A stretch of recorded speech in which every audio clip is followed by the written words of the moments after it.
PvZ Fusion, the most popular Plants vs. Zombies fan game, and for good reason, as it makes use of the well-known merge mechanic in games and executes it masterfully, creating a perfect balance between fun and challenging. The game has an enormous amount of different fusions, all of which have their own mechanics and different uses, while at the same time synergizing with each other. But it's not only the plants that have this variety, as the zombies have tons of new characters added to their arsenal as well, ranging from a newspaper cherry bomb shooter, an infinitely multiplying pole vaulter, and the main adventure boss, the Ice Queen. So let's see what fusion strategies I use to defeat these menacing zombies. Oh, and quickly, about 85% of people who watch my videos aren't actually subscribed, so if you end up enjoying the video, consider subscribing. It's free and you can always change your mind later. Okay, let's begin. To start off, we only have the choice between the pea shooter and sunflower, but this game also has the mechanic where you can bring 2 of each plant into the level. The only drawback is that the second copy costs double the sun, so we choose our 2 copies of each plant and then head right into the level where the game first welcomes us. It first asks us to plant down a sunflower, which I do immediately, but then I kind of stopped reading and the game gave me 3 pea shooters to make a Gatling pea, but then I turned those into sunflower pea shooters as well. And the level wasn't going to start until I got that Gatling pea, so this is a good chance to explain what the sunflower pea shooter does. It basically produces its regular 25 sun from the sunflower part, but the pea shooter that's combined with the sun shoots these sun looking peas, and every few hits to the zombies they produce 15 sun. And for an early game plant, this one's pretty good. And with these 2 plants, there aren't many fusions I can make, as my other options are turning the pea shooter into first repeaters, and of course that happens by combining 2 pea shooters, and then if you plant a 3rd pea shooter onto the repeater, it turns into a split pea. But in this game, the split pea is better than normal because the shots that it shoots behind it bounce off the back wall and return to the zombies in the front, which I think is pretty cool. Then of course the last fusion is turning the split pea into a Gatling pea by placing another pea shooter on top of it. And with these small defenses, we'd beaten our very first level, and beating it unlocked us the cherry bomb, probably one of the most versatile plants in the entire game because you can bring it into any level and it's going to do well. And of course we're allowed to bring 2 of it in as well, but that second one is going to cost 300 if we choose to use it, and for the most part we won't, but it can come in handy if we're in a pinch. Oh, and we also unlocked the fusion of the pea shooter and the cherry bomb, and it's basically just a regular pea shooter that deals more damage, and if we choose to, we can turn it into a repeater, split pea, and Gatling pea form of it. Oh, and if you've never played PvZ Fusion before, you're probably noticing the health bars on the zombies and my plants, and there is a setting to turn them off, but I prefer to just have them on. And there are a lot of different new things in this game that we unlock later on, and I'll explain those whenever we start to use them. But for now, we had made it to the final wave pretty easily once again, as the first couple of levels of each world are just extremely easy to go through, but you'll start to notice that things start ramping up quick. But with my Gatling pea taking out this last zombie, we had beaten level 2, and we had unlocked walnut, which is another pretty essential plant for the early game, especially for the first world. The walnut itself can fuse with the other 3 plants, which the first fusion we use is the sunflower walnut, and the concept of it is pretty simple, as it just produces sun whenever it gets bitten. And if you notice that in the top lane, I planted a cherry bomb on top of a walnut, which caused a normal explosion like a cherry bomb would, but a cool thing about that fusion is that it causes a second cherry bomb explosion upon death. And as for the 3rd fusion, if you look in the bottom middle lane, I have a pea shooter combined with the walnut, and it shoots a walnut pea that rolls across the lane, and the cool thing about it is that it does piercing damage, so it just goes through all the zombies in the lane, and on top of that it has very high health. But that aside, there is one more fusion for the walnut, which is a pretty cool one, and it's if you combine 2 of them, they turn into a walnut bowling. And the walnut bowling's pretty cool, even though there aren't too many use cases for it, but it can be good if you're getting overwhelmed in a singular lane, because it completely just decimates all the zombies in one lane. But my personal preferred fusion for the walnut is the cherry bomb one, and it becomes very important, as you'll see pretty soon. But for now, we had beaten the 3rd level, and for beating that level, we don't unlock a new plant, but instead unlock something called the gloves, and you can see the icon for them on the top right. And basically what they allow you to do is pick up one of your plants and move them anywhere on the map, which is a pretty cool mechanic, and you'll see me using it a lot as it's very handy. But the gloves also have a different use. If you click V, they turn into a brown glove, and this glove allows you to pick up any zombie in the map and then move it anywhere you want as well. I use this one a lot less, basically never, but it is pretty cool to have. And though this might seem a little overpowered, the glove does have a recharge timer, so you can't just spam it. Oh, and don't worry about these pole vaulters on the screen, because they aren't the ones that infinitely multiply as I mentioned in the intro. Those guys were introduced to in the nighttime levels, and you can kind of tell by my odd non-symmetrical placements of plants that I didn't really know what I was doing at this point in the game. And that's exactly what was happening because I was pretty unaware of what I was supposed to be doing. Prior to playing the game, I'd only seen a couple of other YouTube videos and purposely avoided the rest just so I wouldn't be spoiled because it looked really fun and I just wanted to enjoy the experience. And I'm saying all that just to say don't get too angry at me if I don't use the best fusions, because honestly at some point there's just so many that you can't use them all. But I feel like I did use some pretty good ones, and if there are any good ones that I missed, just let me know in the comments. Oh, and I was checking the almanac every time after unlocking a new plant just to get caught up on its fusions as well, because that was recommended when you first start the game. But all that aside, the zombie hordes sent in this game are pretty insane. Even the non-big wave hordes are enough to take you down if you aren't careful and prepared enough. And thankfully things hadn't gotten too crazy yet, so my Gatling peas paired with some split peas were able to handle most of the zombies. And if things seem to be getting kinda dicey, I just plant cherry bombs on top of walnuts to take care of the rest. And with that, level 4 had been beaten. And entering level 5, we unlocked a new plant, the potato mine. And potato mine, in my opinion, is decent, not the best, but not the worst either. It's a pretty good plant to take out the first zombie in the game so you can stall and have more sun producers down. I was still, however, choosing to test it out on this level. On the left side, you can see that I combined a pea shooter with the potato mine, and I believe the main purpose of this guy is that you'll notice that there are zombies that have a pea shooter on top of their head, and whenever they shoot their peas, the peas won't hit this potato mine pea shooter. But those guys aren't really ever much of a problem because you can just use defensive plants like the walnuts to block their shots, as they don't do too much damage. And of course, the potato mine pea shooter does have a second effect where it explodes when a zombie gets close to it, and you'll see at some point when it explodes, it shoots projectiles in its surrounding area. But there are just better alternatives, so you won't be seeing me use this guy too much. A pretty cool fusion with this guy though, if you look in the top right, is that if you place down a potato mine and a cherry bomb right on top of it, it creates kind of this monstrosity that springs up immediately, and when it gets eaten, it leaves potato mines in a 3x3 area that spring up pretty fast. So I found that to be a pretty cool fusion, but again, it's one that you won't see me using too much. And the final wave of this level was just a massive horde of all the zombies within the level that mostly all got taken out with my Gatling peas and potato mines. And taking out these last couple of zombies, level 5 had been beaten. And entering level 6, we unlocked probably one of my favorite plants, as some of its fusions are just very overpowered. And that plant in question is the chomper. And you might be surprised that it's one of my favorite plants, but you'll see what I mean in later levels. Because as for now, I was kind of just testing the guy out as I wasn't too sure, but you'll see me realize that in the nighttime levels that the chomper is kind of just an insta-win in a lot of levels. Even the base chomper in this game is extremely good because sometimes there's some zombies that are really tanky and the chomper can just one-shot them. And I believe the chomper can one-shot any zombie in the game that isn't either a gargantuar or like a boss. And I believe it's the only plant with this ability. So unlike in the normal game, chomper in this game is really good. If you look in the top lane, you'll see that a pretty good fusion with the chomper is the walnut, because it'll eat the zombies and after digesting, it just heals its health back. So against the basic zombies, it's kind of unkillable. And similarly to the walnut, one of my favorite fusions with the chomper is the cherry bomb, because every time it bites a zombie, it makes a cherry bomb explosion that does that 3x3 damage. And that's literally every time it bites a zombie. And at some point, we unlock something that's even better than the cherry bomb that fuses with the chomper. And you probably already know what it is, but for those who don't know, it's pretty crazy. But for now, after eating that last zombie, we'd beaten level 6. And after beating level 6, we unlocked something pretty interesting called the mystery box. But it's not only us that unlocked something interesting, because the zombie side had this pea shooter newspaper guy. And you might remember him from the intro, but you'll see what it does here pretty soon. But as for the mystery box, you might have noticed the snow repeater on my lawn. And that snow repeater was the result of a repeater that had a box placed on top of it. And what the box does is either you can plant it on top of one of your plants and it gives that plant a random fusion that's available, or you can just plant the box on the ground and it gives you a random plant. But most of the time it's a better decision to get a fusion with the box, because that way you can guarantee at least something good. Otherwise you might end up getting something like a potato mine or a sunflower in a tile that you don't want. And I wasn't too sure about the mystery box at first because it kept giving me the cherry bomb pea shooter fusion, which is good, but I could just get that normally. And I was looking for different ones that I didn't have available yet. But again, it was better than nothing, so I kept on fusing them, getting 3 of the cherry bomb ones and 2 frozen gatlings. But this mystery box fusion kind of caused a problem because I completely forgot about the newspaper cherry bombs, and as soon as it got procced, it destroyed all of my plants in its lane and some adjacent ones. And even worse, 2 more cherry newspapers had come in. So these guys completely just rummaged through everything. And you can see here that the game is on slow mode, and that isn't in editing, that's actually a feature in the game. If you press the number 3 on your keyboard, it makes the game go in slow motion. So while it was in slow motion, I made a cherry walnut, which is able able to block the cherry bomb shots, and then I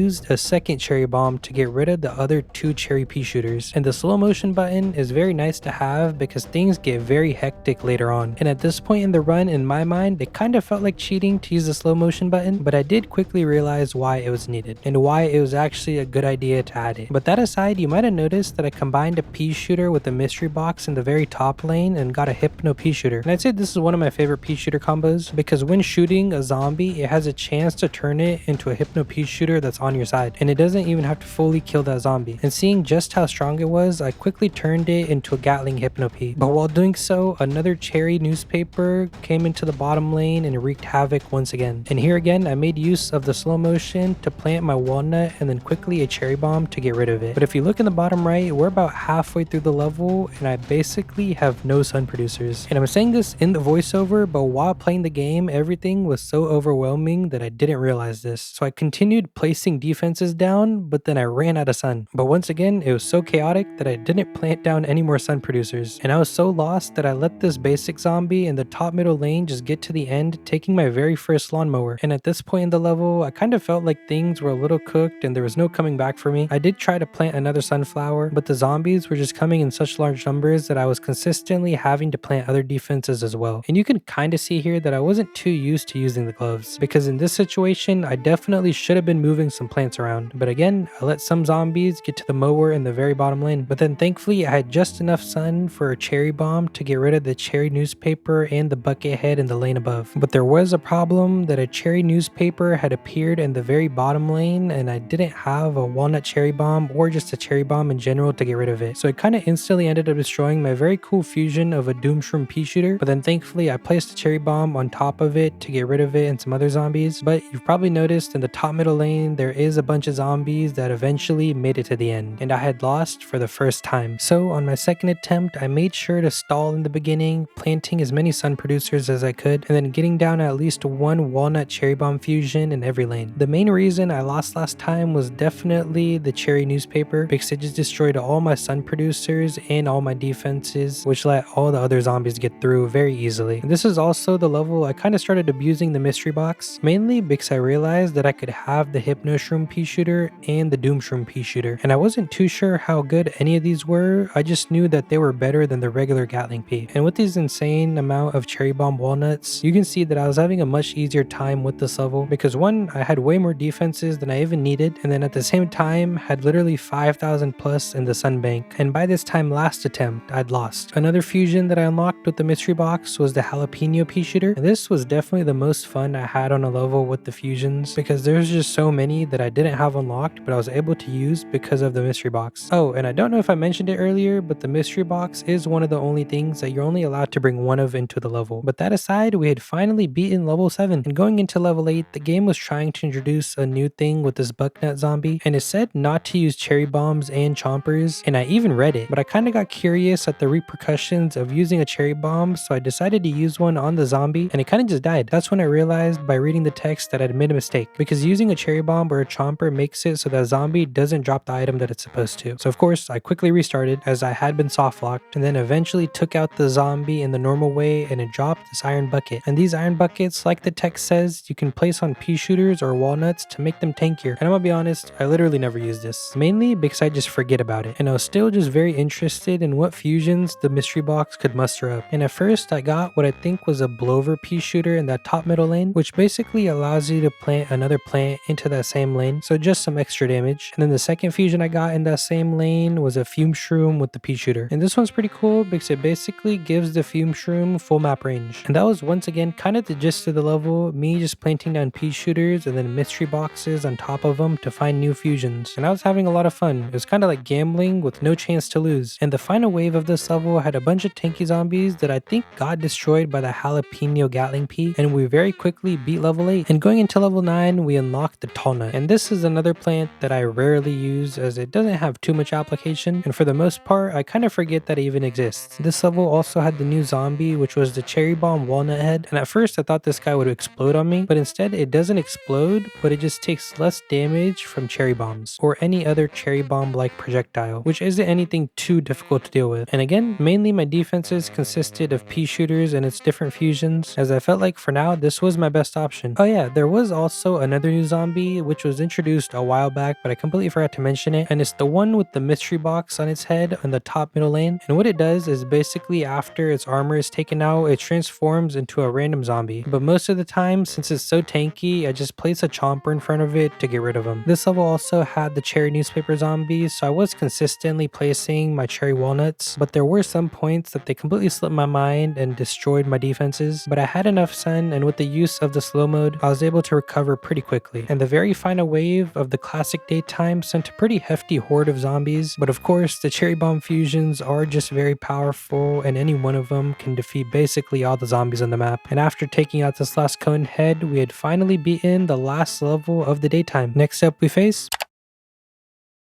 the nighttime levels. First give us the puff shroom, which we can stack of 3 in a lane, and then in order to get sun shroom, we just plant 1 sunflower on top of them, and all 3 of them turn into a sun shroom. And I think the stacking of the puff shroom in one lane is pretty cool. And if you look in the very top lane, you can see that the puff shroom can also fuse with the pea shooter, basically creating 3 pea shooters in one. And even better, you can transform them just like a normal pea shooter into repeaters, split peas, and gatling peas as well. And with these simple defenses, we're able to take down level 1 of the nighttime pretty easily. And entering the second level of nighttime, we're given the fume shroom, and this is also a pretty important plant, but I hadn't realized it at this point, and you'll see what I mean when I mention it later on. But for now, I'd focused so much on getting my sun shrooms down that I was kind of getting overwhelmed by all the zombies. I was having to use the slowdown button, then also move around the chompers just to get through. And then I planted my first fume shroom, trying to test it out, and you can't combine it with the puff shroom, but you can with the sunflower, making this big sun shroom. And I wasn't really familiar with what this guy did in this level, but I will explain more in the next level as I start to use it. But for now, my goal was getting down a set of the puff shroom pea shooters in each lane alongside the pea shooter fume shroom fusion. And like I'd mentioned earlier in the run, the first few levels of each stage are pretty easy. So once again, a simple cherry bomb was able to take out most of the final wave, and the last zombie was taken out with the cherry bomb walnut, beating nighttime level 2. And after beating that level, we unlocked 2 new plants, one being the hypno shroom and second being the gravebuster. And the gravebuster doesn't have any fusions, but I know the hypno shroom does, so I went straight into its almanac to look at all the different ones. And the one that caught my eye was the walnut hypno shroom fusion, because one, if a zombie is eating away at it, there's a chance that that zombie gets hypnotized. But even better than that was after a certain amount of time, the hypno walnut just spawns a random zombie that's on our side, and you're gonna start seeing why this plant's pretty crazy. But while that happens, I planted a fume shroom sunflower fusion by my sun shroom in the back, and this fusion has a pretty cool effect. But of course, we can see that I'll start getting too close, but I was quickly able to deal with it because I planted a couple of puff shroom, and as soon as I got enough sun, I planted a hypno shroom on top of them, and they create these mini hypno shroom. That's a pretty cool fusion because it allows you to just hypnotize more zombies with less cost. But back to that fume shroom sunflower, what it does is it collects sun in a 5x5 radius around it, storing it up, and then also giving it a 30% boost. So basically it collects the sun and then it gives you 30% more. But there is a little drawback with it in the fact that you have to wait for that sun fume shroom to produce sun itself, and then you get all that sun back. And this can be a hindrance at times because sometimes you need the sun right away, but then that guy takes it all up. This level, it wasn't too big of a problem as my hypno shroom fusions were kind of doing all the work pretty easily. And the fume shroom hypno shroom fusion is basically what you'd expect it to be. Every time it shoots, there's a small chance that the zombie it's shooting gets hypnotized. And in the bottom lane, I got a pretty cool zombie through the walnut, and it was kind of this creature that looked like Appa from Avatar. And for now, it's on our side, but later on in the ice levels, when it's on the zombie side, this guy is a pretty big threat and definitely one of the most annoying zombies that we have to deal with. But for now, our defenses had taken out all the zombies and we beat the 3rd level of the nighttime. And after defeating that 3rd level, we unlocked something called the fertilizer. And this fertilizer in question has many uses, one of which, if you plant it on top of a plant that has an evolution, it'll just evolve that plant immediately. Or if a plant is very damaged, you can heal it fully. And there are other uses, like if a chomper is in the process of digesting a zombie, using a fertilizer on that chomper will allow it to digest that zombie immediately. And on this level, I didn't change too many things up as I was mainly focusing on the walnut hypno shrooms. But for my main attackers, I switched to the pea shooter fume shroom fusion because I felt like the hypno shroom fume shroom one wasn't doing too much. And I haven't really mentioned it yet, but around this time, I was starting to realize that the sun shroom sun production seemed a lot worse than the sunflower one because my early game just felt slow. Once things got rolling, it was definitely better, but I feel like that early game sun production is the most important part. And if it wasn't for these overpowered walnut hypno shrooms, I probably would have lost on a couple of these levels. levels. But that aside, if you look in the bottom middle lane, there was another really cool fusion, which was the Fume Shroom Walnut. And this one's really cool because it synergizes with the Puff Shroom Walnuts. If you have Puff Shroom Walnuts in front of it, it'll literally bounce the Puff Shrooms off of itself onto the zombies. And these things do a pretty crazy amount of damage. But of course, this is kind of a micromanaging plant, so it can be a little annoying to use. But I thought this last one in the bottom middle lane was pretty cool, as a slow-mo took out all the newspaper zombies, defeating the 4th level of Nighttime. I next unlocked the Scaredy Shroom, which itself had a pretty decent amount of fusions. But once again, the one that caught my eye was the Hypno Shroom fusion called the Trippy Shroom. And this thing had a couple of uses, but the main one that I cared about was that if you planted it behind a Hypno Walnut, it can shoot at the Hypno Walnut and heal it, in a way making the overpowered plant even more overpowered. But of course, with something being so strong, there is always a drawback. And the drawback this time is that this strategy just takes too many Hypno Shrooms. And the Hypno Shroom recharge is just too long, even with bringing 2 of them in. So the Trippy Shroom kind of becomes unviable when things get too hectic, especially if a pole vaulter jumps over and then 3 of your Trippy Shroom literally just stop shooting. But it did have a cool mechanic that if a zombie tried to eat it, it gets hypnotized, but then the Hypno Shroom fusion goes away. And explanations aside, these walnuts were kind of crazy as they were just carrying me throughout this entire level. I didn't really even plant any other offensive plants until I realized that maybe a couple of chompers could help. But I got a really cool fusion in the very end with my mystery box and a chomper, and this fusion we're going to spam later on. And if you look in the front of the bottom middle lane, it's the chomper combined with the Doom Shroom. And this thing's basically the Cherry Bomb chomper but in Doom Shroom form. The 6th level of the Nighttime introduces us to the Ice Plant Cryo System because we unlock the Ice Shroom. And the Cryo System is basically this point value that the zombies are given after being attacked by the frozen plants. And when this cryo point value is full, they get frozen and then they take 4 times the damage. So it is a pretty strong system. And like I mentioned last time, I wasn't really liking the Sun Shroom, so I went back to using the Sunflowers and Twin Sunflowers for my main sun production. And at the same time, I had the bright idea of using the fertilizer on a different plant. And that plant was the Puff Shroom, because if you know about the Puff Shroom, its evolution is the Gloom Shroom, one of the most overpowered plants in the base Plants vs. Zombies game. And just to test it out, I planted a mystery box on top of it, and the Gloom Shroom turned into a jalapeno version of itself. And I should mention this weird looking plant that I just planted in the back. This plant basically can give you some extra sun when your other plants shoot projectiles into it. And after a certain amount of projectiles, it dies out, or if it dies to a zombie, it gives you another fertilizer. And this fertilizer Gloom Shroom strategy is one of the main strategies I start using from now on, especially as it's important on this level as a pretty threatening zombie is introduced. And if you look in the bottom middle lane, that zombie in question is the infinitely multiplying pole vaulter, who didn't really get a chance to multiply this time as my defenses were just too good. But I'm only mentioning this in the voiceover, but at the time I had no idea this guy was infinitely multiplying. And you're about to see that because of this, I kind of made an oopsie because I thought it was just a normal pole vaulter, and one appeared in the very middle lane, so I planted a walnut right in front of it to get rid of his pole vaulting, but then it kind of just multiplied on me. And I kind of panicked a little bit, not knowing what to do, but I quickly was able to plant down a cherry bomb to get rid of the rest of them. And thankfully the one that was left over didn't have a pole, so I wasn't able to multiply. That zombie can quickly get out of hand if it's not taken care of fast enough. But like I mentioned earlier, these Gloom Shroom fusions were perfect to handle them. But just in case, I was getting down an army of Puff Shroom Hypno Shrooms in the very back. And getting to the final wave, it was seeming like we weren't going to need them, as all the zombies kind of just got eviscerated by my Gloom Shrooms. And we beat the 6th level of Nighttime, now unlocking the Doom Shroom on our side, but the zombies on their side unlocked Michael Jackson. But while looking at the Michael Jackson zombie, I noticed something interesting right by it, which was this button that said unique plants on it. So I ended up clicking it, and it brought me to this whole new menu where this other plant was inside of it. And I had to know what this plant was, so I was kind of just rummaging through the entire almanac trying to find it. And after a lot of page turning, I finally found it, and it was named Lucky Blover. And this guy has a pretty simple yet cool mechanic. After placing it down, the next mystery box that you plant on the ground either gives you an advanced or Titan fusion. And I'm saying those names, but I have no idea what they were until I got this mega chomper looking thing. So I knew that it basically just gave you an overpowered plant. But you can see I wasn't even making use of it that much, as I just now got access to the Doom Shroom, so I was just using the Doom Shroom chompers to clear out all the waves that would come in. The next plant I got from using the Lucky Blover was this pumpkin cactus combo, and I think it's basically a fusion where the zombies take damage if they try to hit it, and also it has the tanky health of a pumpkin. But I did notice at the same time that it was spawning these flying cactus balls, which I kind of have no idea what they do, but I'm assuming they're mainly meant for the balloon zombies. Oh, now that the Michael Jackson zombie was coming in pretty frequently, I should mention that its mechanic was spawning in 4 multiplying pole vaulters around around it. And you can see here that these pole vaulters can be really annoying because the next pole vaulters spawn in a few tiles ahead, so they can very easily make it to the end of the lawn if they aren't destroyed fast. But thankfully I still had the hypnoshroom, so I was able to take care of this one with the hypnoshroom, and the second one that made it pretty far as well. And I did get another pumpkin cactus from the lucky blover, and this time I realized it's a smart choice to move it onto my doom chomper. And if you look at the top 2 lanes, I was getting some other plants from the lucky blover, like the one that looked like a kernel pult and melon pult fusion, but for example the other one right on top of it, I had no idea what it was, so I couldn't really reliably put them to use. But of course at the same time I didn't have to, as my doom chompers were just clearing out every wave, and we beat the 7th level of nighttime. And afterwards we unlocked like this dark mystery box, and this mystery box I was already familiar with what it did, so I didn't bring it into the level, and I won't be using it like ever, but I will still explain the function. And basically what happens when you use it is that it spawns a random zombie, but then also gives you 100 sun at the same time. And it can be good at the beginning of a level as it just gives you more sun to work with, but honestly it's just better to bring another plant in its slot. And you can see here I was just spamming the fume shroom with the fertilizers and then using the mystery boxes whenever I got the chance. And then when the bigger waves started coming in, I started adding my doom chompers as well into the front. And if you see any funky looking plants like the one in the bottom middle, just assume I got it from the lucky blover mystery box, and I basically have no idea what most of them do. I did get one pretty cool plant that I did know the function of, and it was a cherry bomb pea shooter, and this one's a much better version of the one that we used in the beginning of the game. There isn't really much else to say about this level besides in the top lane there's an extremely tanky zombie who came in, but again like I mentioned earlier, the chompers just one-shot him, and if they did make it through my defenses, my hypno shrooms in the back would just get them. And with the final doom shroom we beat the 8th level of the nighttime, after which we officially unlocked the gloom shroom. And having the gloom shroom is better than just using the fertilizers on it because it allows me to get them faster. And my strategy in this final wave of nighttime didn't change at all, as I was just using the gloom shrooms again, but just spamming more chompers in the front because they're kind of just overpowered. I did get this cool looking star fruit in the front, which didn't last too long as the tanky zombie took it out. And then I also got this insane turret looking mega gatling pea, which I did know existed because I've definitely seen it in thumbnails before, but being able to use it so early on was pretty cool. And now as the final wave came in, sending in a bunch of tanky zombies, my doom chompers took most of them out, and with this final cone head being taken out by my doom chomper, we had now beaten all of the nighttime levels. And next time we go to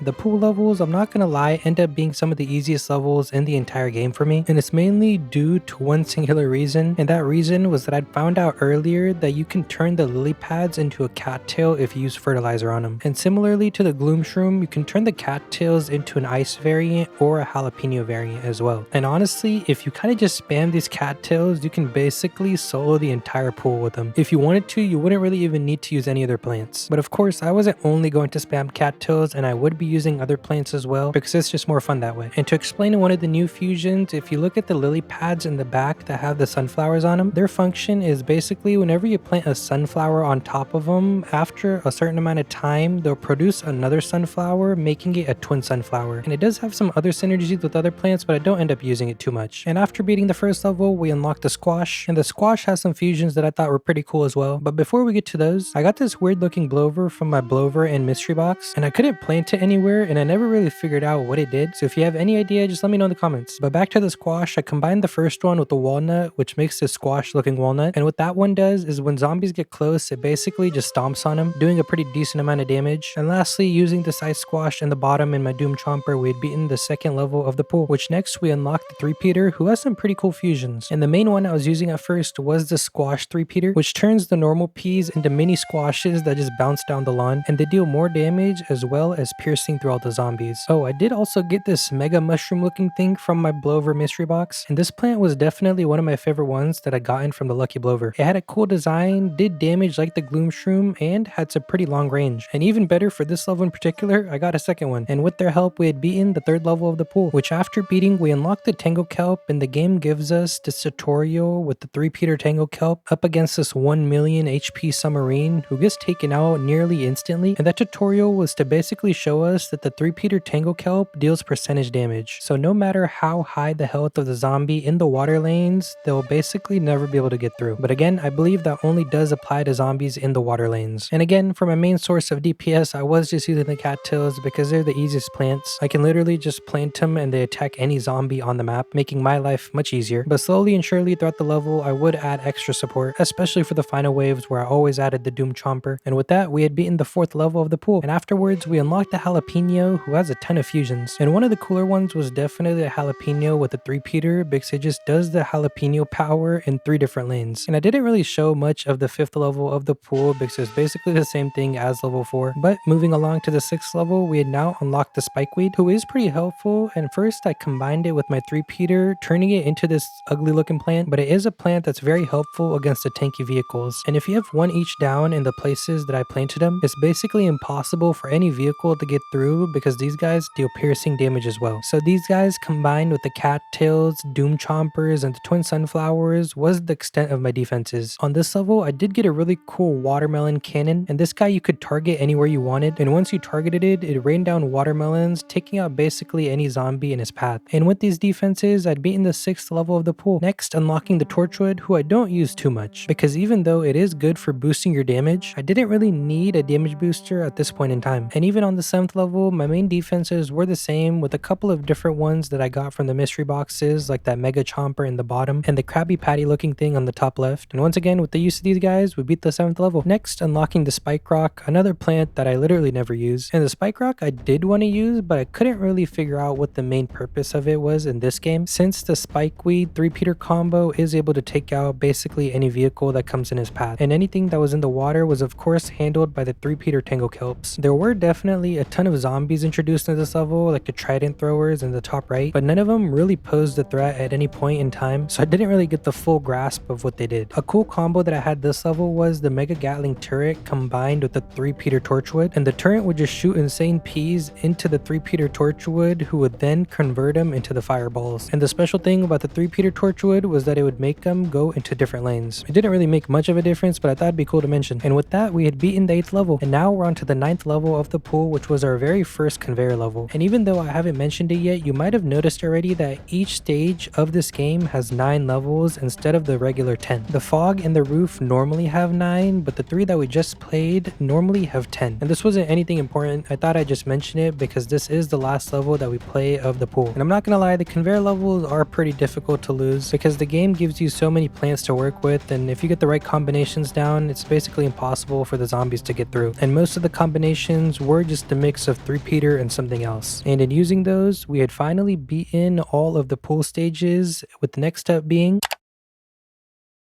the fog. If you're unfamiliar, is basically a nighttime pool level with half the screen covered by a fog. And of course, there are ways to get rid of this fog, especially some different ones in this game, and you'll see them later. But for now, I was just trying to get my sun production up, which is a little bit more difficult in the nighttime levels since there's no sun dropping from the sky. And the slower that the sun production gets set up, the slower I get my offensive plants down as well. But thankfully, getting down at least one cattail is enough to deal with the early game, and then we can start branching out into better plants from there. The cattails is good for these fog levels as well because you don't really need to look behind the fog, as the cattails just auto detect the zombies. And there is a little bit of an exploit if you have the HP up for the zombies because you can see the HP through the fog. The only problem is, of course, you can't really tell which zombie it is. Oh, and if you look in the top middle, I did get this insane nut plant that had 32,000 HP. I didn't really get to use it at all, but it was pretty cool to see. And with that, we had beaten the first fog level, after which we unlocked the lantern. And I did already have the sea shroom in the last stage, but I didn't really mention it as I didn't use it. But now I am mentioning it because I use it for my main sun production, because for some reason these sea shrooms, sun shrooms, are just really good. They produce the same amount of sun as a twin sunflower when fully grown, but they do it at a faster rate. And even better, when you fuse the sun shroom with the sunflower, you get 50 sun back right away. And a really good fusion is the sea shroom combined with the lantern, because having just one of them basically gives you the entire view of all the zombies in all the lanes. The bottom lane is still mostly covered, but you can see the top of the zombies. That's all you basically need. And once again, my main source of damage was still the cattails, as they are the best ones. Later, fusing together some spikeweeds with 3-peaters, because even though the cattails are good, if there's too many zombies in the screen, they can struggle a little bit. So having a piercing plant like the 3-peater spikeweed is helpful. And in using these, we beat the second level of the fog, after which we unlock the cactus, who is mainly meant for the balloon zombie, but we don't actually ever bring in the cactus because the cattail itself is good enough to take care of the balloon zombies if need be. And even though I didn't use it at all, another good thing to mention would be the Lumos system in the game, and I didn't really get too in depth with it, but the basics of it is that all the planturn plants have this Lumos thing, and the more points they have of the Lumos, the stronger they get. And simply put, I think that's kind of it. And I didn't really know of any good fusions with this one, so if there are any, just let me know in the comments. And honestly, I think if the cattails didn't exist, I would have used the Lumos plants a lot more, but the cattails literally make it to where you don't have to use any other plant, and it's just so easy to use. I did once again get the cherry pea shooter this level, who took care of most of the zombies in the bottom lanes during the final wave, and the top lane was destroyed by the Doom Chomper. And after defeating that last level, I did unlock the mallet on this level, but I'm gonna be completely honest with you guys, I didn't realize that I had this thing until the very final stage. So you won't be seeing me use this guy until the very end, but I will explain what it does, and it's basically like an insta kill for any zombie if you're choosing, and it's just very nice to have if a zombie's getting too close to the end. You can think of it as a chomper who can one-shot gargantuars as well, but I believe that comparison only applies to the base game because the chomper can one-shot any non-gargantuar zombie no matter how much health, but I believe the mallet does do a fixed amount of damage. And I know some zombies in different modes have insane amount of health, but now enough yap about the mallet, because by the first big wave I'd gotten down 4 cattails with the jalapeno fusion, and I never really figured out which ones were better, if it was the ice ones or the fire ones, or a combination of both, but they were both good enough that it didn't really matter which one I chose to use. In this level you can definitely see how good the sea shrooms, sun shrooms were, because I literally have the least amount of sun producers in a level that I've ever had, and they were still able to keep up with the defenses I was trying to put down. And with these defenses, we took down the 4th level of the fog, after which we unlocked the real blover. And the blover does actually have some pretty cool combos that we'll see in later levels after we unlock the starfruit. And I'm not gonna lie, I kept confusing the blover for the lucky blover, because you can see here that I placed a blover and then I tried to plant a mystery box right after, but I caught my mistake not planting it. And I know I keep glazing them every level, but the cattails and the Doom Chompers are just so good that there wasn't really any need for anything else. They just combo very well with each other because the cattails are able to take out the singular strong zombies, and the Doom Chompers can just take out the big hordes of zombies, which makes it so the cattails don't get overwhelmed. And after beating that last level, we unlocked the starfruit. And looking through its fusions, I found some pretty interesting ones. And this was where I kind of decided to switch mainly from the cattails to the starfruits, because the starfruit combined with the planturn had a pretty cool combo where if the starfruit planturn fusion was able to home in on zombies if they had light on them. I'm not gonna lie, I'd never really realized how it worked, because sometimes the zombies had light on them and they wouldn't hit, but sometimes they didn't have light and they would get hit. There was a chance that I misread something, but the plant was working well enough that I didn't really care and I kept on using it. And another reason that I didn't actually care was because there was another starfruit fusion that made the homing of this plant kind of useless, because the other plant was able to do it even better. This was definitely cool to see though, where the starfruit's shots would just stay on the map, but then if a certain zombie got on the screen, it would all charge at him. And using these, we beat the 6th level of the fog pretty easily. But this right here is called the star blover, and this was the homing plant that I was talking about. It's basically a blover starfruit combination that takes in all the starfruit shots and shoots it at the farthest zombie. The only downside of this plant was that it can only take in 20 stars at a time. So to make sure that all the stars were getting caught, I planted multiple. But I remembered that I'd read in the almanac there was another plant that made this number from 20 to 80. And this plant was the fusion between the pumpkin and the starfruit. And if the starfruit blover was inside the starfruit pumpkin, the number it could carry went from 20 to 80. And this was definitely one of my favorite synergies that I'd used so far. And I feel like this is what makes PvZ Fusion so fun, that there's so many different options you can use, and finding the best ones just feels amazing. Like at first I thought it wasn't going to get any better than the cattails, but then I found this. And after spamming these guys, we'd beaten the 7th level of the fog. And after beating this level, we unlocked the magnet shroom, and all the magnet shroom fusions have their own synergy where if they're connected, they basically enter this system and boost each other. But this was a plant that I didn't really make use of at all. And I'm gonna be honest, it was because I kind of got lazy and I didn't feel like reading. And another reason was that this was the 2nd to last level of the fog, and afterwards would be the roof and snow levels, where I knew that these magnet shroom strategies wouldn't be viable. So at this stage, there was kind of no point in trying to learn them and make use of them. But if I do ever play this game again and all the different levels it has, I will probably try to use it. But for now, I once again just spam my cattails and mainly starfruits. And this time I only placed 2 starfruit blowers, both each in the pumpkin starfruit as well, because last time I realized I had too many and I didn't need them. And with the use of these plants, we pretty easily beat the 8th level of the fog as well. And the 9th level of the fog was once again a conveyor. And I don't mind the conveyors too much, as they are kind of fun to play after a while. You can kind of just mindlessly plant, creating fusions that that you haven't even seen, not having to worry about strategy or any sun production. But this conveyor and level was a little scary because I wasn't getting too many good plants, or more truthfully, I was getting mainly cactuses and I didn't know of any other fusions. But the zombies themselves weren't too crazy either, and these defenses were able to take them out pretty easily. And after a while, we beat the last level of the fog, and next up, we're going against